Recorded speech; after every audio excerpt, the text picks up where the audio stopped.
আমরা মুসলিমরা সর্বশক্তিমান ঈশ্বরকে আরবিতে আল্লাহ বলে ডাকি।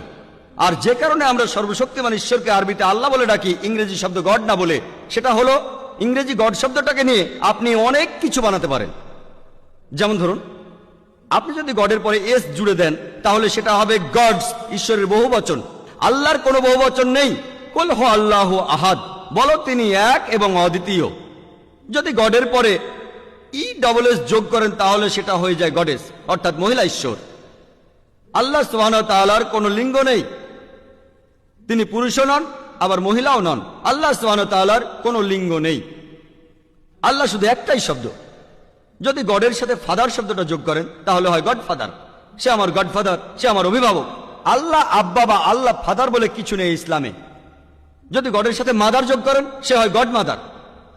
ইসলাম ধর্মে আল্লাহ মাদার বা আল্লাহ আম্মি বলে কিছু নেই, আল্লাহ শুধু একটাই শব্দ।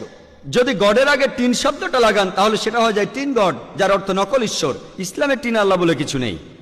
আর এ কারণে আমরা মুসলিমরা সর্বশক্তিমান ঈশ্বর আল্লাহ সুবহানাহু ওয়া তাআলাকে আরবিতে আল্লাহ বলে ডাকি, ইংরেজিতে গড শব্দ না বলে। কিন্তু যদি কোনো লোক, কোনো মুসলমান আল্লাহ সুবহানাহু ওয়া তাআলাকে গড বলে ডাকেন, তাদেরকে বোঝানোর জন্য যারা আল্লাহ সুবহানাহু ওয়া তাআলা সম্পর্কে জানেন না, এতে যদি তারা বোঝে আমাদের কোনো আপত্তি নেই। তবে এখানে সঠিক শব্দটা হলো আল্লাহ, ইংরেজিতে গড না বলে এই শব্দটা এক্ষেত্রে ভালো।